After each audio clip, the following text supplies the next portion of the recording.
Hey there, everyone, and welcome to Big Business This Week. I'm Dave Briggs, live on the floor of the New York Stock Exchange, where the markets are giving thanks this holiday week for President-elect Trump's pick for Treasury Secretary, jumping on that news while barely blinking at the Trump tariff threats of 25% on goods imported from Mexico and Canada, adding 10% on Chinese imports. What does the Trump economy reveal for investors and for your wallet? Barron's Ideas editor Matt Peterson here to talk about that. Good to see you, my friend. So broad strokes here. What do we know about our next Treasury Secretary? Well, thanks for having me. We know already what he's going to do in this administration because we've already seen it. He's going to soften the blow from things like Canada, Mexico tariffs in the market. There was an immediate reaction to Trump's announcement that he's going to raise these tariffs in the market. And that reaction was, he doesn't really mean it. This is a negotiating tactic. Look at Scott Bessent. So that's exactly what the president picked him for, I think. Why is that? Why do you say that those will not be enacted, and how will they be avoided? Well, I'm not sure the market is right here, to be clear. That's just how people reacted. The thinking here is that Bessent is sort of a seasoned market professional. He understands what will upset and disrupt markets and will counsel Trump to avoid any of those things. Bessent has said to me and many others that he supports sort of softer versions of these tariffs that Trump has been talking about. By the way, the Mexico-Canada things are new, so we don't know exactly what he thinks about them. But this is the idea.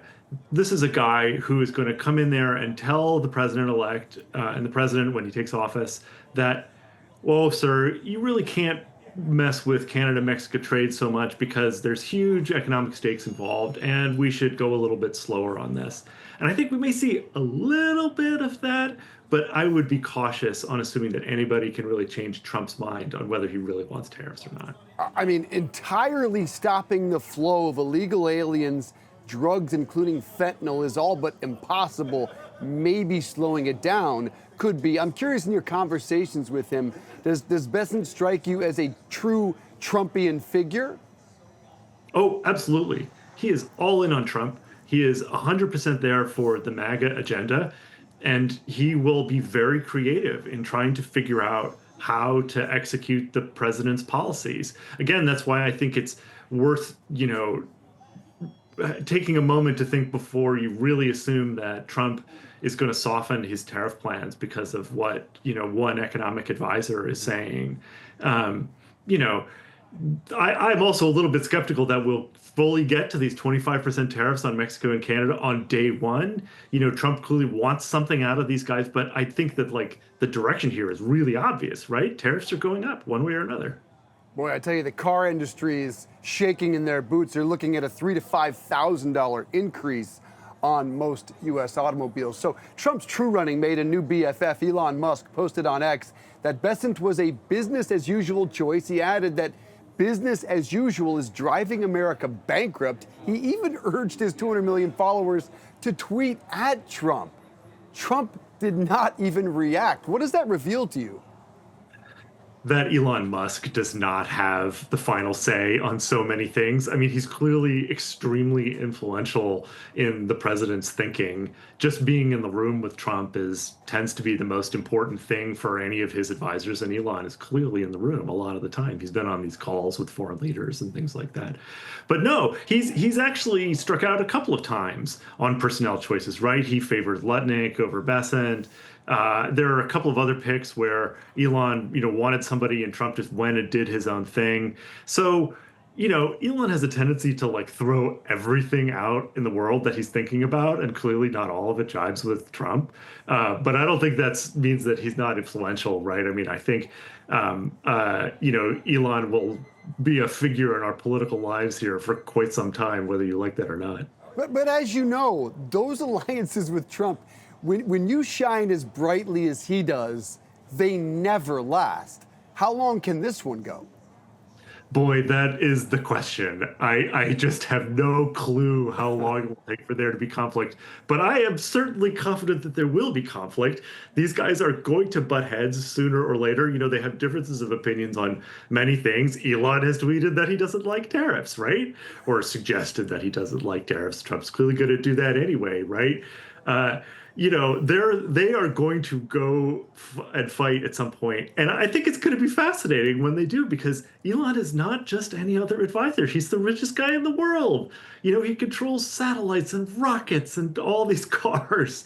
You can't dismiss him as easily as you can a lot of these other people in Trump's orbit who, when they get into a fight with the president, they're just gone. I'm not sure that's going to happen with Elon. Yeah, it's not exactly clear. I mean, you would think at some point Trump realizes this is one guy he probably can't tangle with, but I'm not sure he would say that about anybody. I'd give it 6 months, but it's going to be fascinating to watch. I want to sweep back to tariffs quickly, because Bessent actually said that tariffs can't be inflationary. He said because if the price of one thing goes up, unless you give people more money, then they have less money to spend on the other thing. There is no inflation. On the other hand, Goldman Sachs says plainly, no, sir, for every 10% additional tariff, prices do increase 1%, quite plainly. Where do you stand on this? I'm on the Goldman side of the ledger here. Look, I think this is another illustration of exactly why Trump likes Scott Bessent. Bessent is going to go out there and give the most sort of Trumpian interpretation of the economics, right? He's very, very smart. He understands how policies are won in the marketplace of ideas, and he is going to go out there and give you a version of Trumpian economics that sounds as market friendly as it possibly can. And we're just going to kind of have to wait and see. We're all kind of like Jerome Powell here, as Fed chair, who always wants to see the data before it comes in, right? We're going to get some data on whether or not tariffs are inflationary, and we can go back to Bessent and say, hey, look at that. But it's got to happen before anybody can prove them wrong, right? One shocking part of Bessent's impressive resume is that he is a George Soros protege. Donald Trump has essentially blamed most of the world's ills on Soros. He even blamed him for his own indictment. Soros called Trump a confidence trickster whose narcissism grew into a disease. How do you square that circle? It's a pretty amazing fact that Bessent has managed to come out from under this and still be in Trump's favor. I mean, Bessent has aggressively disowned his relationship with George Soros. He said that they haven't talked since, I think, 2016. He gave Soros funded Bessent's hedge fund. I think it was $2 billion that he invested in the fund initially to get it off the ground. Bessent said he's given that money back, and then he's just gone on this kind of conservative talking points tour over the past year, where this comes up in every interview that Bessent has given, and he always has an answer to the effect of, well, Soros is a brilliant investor, but I disagree with him on the politics, and sort of leave it at that. And that seems to have gotten him through this. It is a fascinating dynamic. One element we know about this economy is the Trump team is very pro-crypto, and that's why you're seeing Bitcoin trade above 90,000 all-time highs. Is Bessent on board for that? And do we expect continued support for digital currency? He is in support of crypto, generally speaking, and I do expect that everyone in the Trump administration is going to get that message and get on board. I don't think we have seen a pick for the SEC chair yet. We know that Gensler is resigning, but that's going to be a litmus test for the SEC in particular, which has a big say in these matters. We're only going to get someone who is broadly favorable to the crypto industry. So Bitcoin, I guess it will keep going up until it stops. Nobody knows, right? Yeah. It's been a rocket ship. Finally, mass deportations may be more of an immigration issue, but it certainly is also an economic issue when you look at the millions who are employed in this country. Does Bessent have a stance on that? And what do you think the impact is on our economy?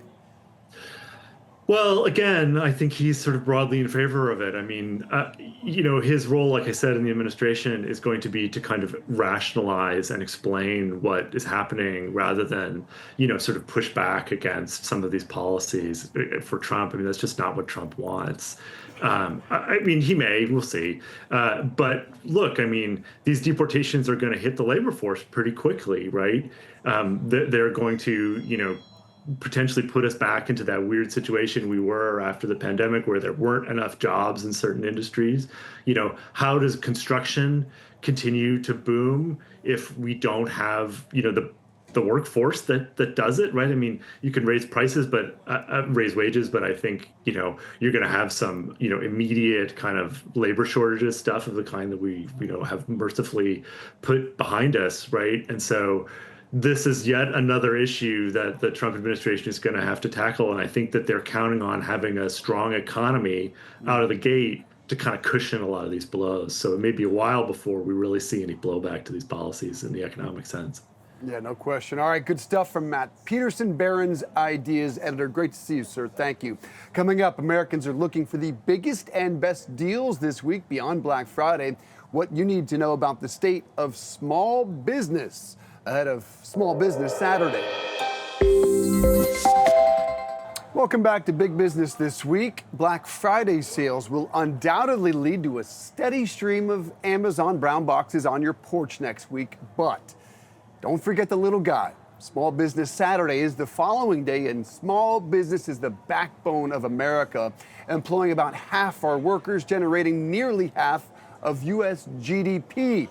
But what's the state of small biz ahead of this Trump transition? Gene Marks is a certified public accountant, small business owner, and national columnist who covers small business. Gene, good to see you. So let's start at that 30,000 feet level. Are small businesses in this country at this time optimistic or pessimistic? So, Dave, it depends. I mean, you said it as well. I mean, small business are the backbone of the U.S. economy. There's so many of us. There's 33 million small businesses in the country. So it's tough to say. Because I write about small business, I get a bunch of surveys sent to me from a bunch of different places. Verizon, Wells Fargo, banks do this, as well as the National Federation of Independent Businesses. And it depends on who they survey and the question that they ask to really get a gauge of where things are. But to give you a generalized answer, this year for most businesses in the U.S. has been a bit of a struggling year. No one is raising the red flag or thinking that things are catastrophic. It's certainly not like it was during the pandemic. But it's been a bit of a tough year. A lot of small businesses are dealing with higher prices and higher costs of their materials. They've seen a slowdown in demand because their consumers, their buyers, have also seen higher prices and their wages are barely keeping up. Businesses are facing higher interest rates as well, so that's cut back on them investing and getting working capital to hire employees. So, there's been those challenges that have really been sort of a tough thing for them to try and grow and to try and succeed. I don't want to say all of them, but for the most part, it's been a challenging year. It's interesting because if you listen to The Economist, the U.S. economy is stronger than it's ever been. That is a quote. It is the envy of the world. Primarily, is it inflation that's impacted small business, and why is it making it so much tougher to succeed? I could tell you that inflation is one of the biggest issues and biggest concerns among business owners. And what a lot of people seem to not realize is that, although inflation has been coming down and it is approaching the Fed's target rate of 2%, people don't seem to realize that over the past 3-4 years, prices have jumped, Dave, like between 20 to 30% for most of my clients, most of the companies that I talk to. So you're running a restaurant business, your cost of labor, your cost of food, your cost of utilities, your cost of insurance, all of these things are up significantly over the past 3-4 years. And it's not as if they can just turn around and pass that all down to their customers, because you and I both know there's a limit to what we're willing to pay and whether or not we're going to eat out as much. And that's just using restaurants as an example. It's across the board, depending on the business that you're in, manufacturing, distribution, services. They're still getting their arms around a much higher cost level and trying to figure out ways to still profit, passing those costs down to their customers, cutting overhead, investing in technology. those are the things that they've been like dealing with this, over the past few years. So it's been a gradual snowballing effect is what it's been. I want to dive deeper into those two key issues, which is inflation and, of course, hiring. As related to inflation, that's why everyone came out and voted for change. But do these small businesses comprehend the impact of 25% tariffs on Chinese, or 10% additional on Chinese, 25% on Canada and Mexico, and how that will impact their business? Well, small businesses themselves are going to be seeing that over the next year or so. There is no question, Dave, that the Trump administration are going to be implementing those very tariffs that you just mentioned. And my smartest clients, my smartest readers that are running businesses, they're making their plans right now because they know that they will be impacted. Now, in the end, if you buy American and sell American, you're going to be fine, So if that's the kind of business that you are, then you're probably not going to be impacted that much by tariffs. But if you are a business that buys stuff overseas, particularly from China, you've got some big challenges coming next year because not only will those tariffs, increase, but if you turn around and sell stuff overseas, we're expecting a lot of countries to retaliate with tariffs, and that means that you're going to have to, you're going to see a decline in potential demand for your sales if those customers are going to be paying more because of those tariffs. So, businesses need to be taking this into effect and making their plans now. And I've been writing about this and talking about this with a lot of small business owners. So let me tell you what they're doing. A lot of them are buying stuff right now. I mean, we still have a little bit less than 2 months before Trump takes office. So if you've got the ability to bulk up on products that you know are going to be hit by tariffs, now's the time to do it, despite the fact that interest rates are high and you're going to have some extra storage costs. Others are looking for alternative suppliers. Trump himself has mentioned that tariffs will go up even in Canada and Mexico, but not as much as China. So if you're buying stuff from Chinese suppliers, maybe you pivot and you buy stuff from similar suppliers that might be in Mexico or Canada. You still will pay more, but not as much as you would pay from China. Those are the kinds of decisions and the kinds of strategies you've got to be implementing right away because these tariffs are coming. If you can't implement those strategies, Gene, presumably our small businesses telling you they have to pass on those tariffs. So you have two options in any business that you run, Dave, okay? If your costs are going up, you either have to find a way to lower other costs or increase prices. I mean, those are just the two options that you have. So, I don't want to say automatically the knee-jerk reaction is to just increase prices on consumers. Maybe there are cost savings in your business. Maybe there are technologies that you can invest in that will help you offset some of these costs. You don't have to pass down all those added costs to your consumers. But regardless, it's certainly something you're going to have to do. And I think that a lot of businesses are going to be faced with doing just that. It gets back to the ones that are most efficiently run, that have got their supply chain in check, that are investing the right way in technology and can keep their overhead as low as possible.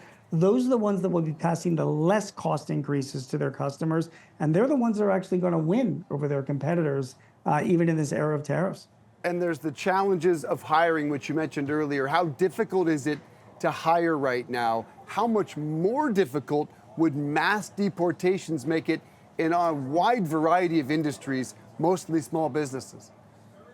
Well, so talking about the deportations and immigration, if there are mass deportations, the idea is that the Trump administration will be doing this for people that are here illegally or are undocumented. So businesses shouldn't be hiring them anyway.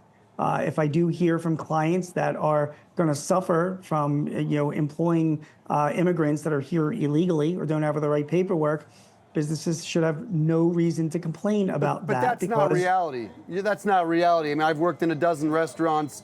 All of them, whether they like it or not, have to hire illegals. Construction, maintenance, just to name a few. That's the reality. So understood. It's the reality for some businesses, not the reality for all. It's breaking the law. You should not be hiring illegal people that are undocumented. Over the past few years, the administration has been holding back on making surprise checks on businesses to see if they're in compliance. That's going to go away, and now the government is going to be checking. And Dave, I say this to my clients as well all the time.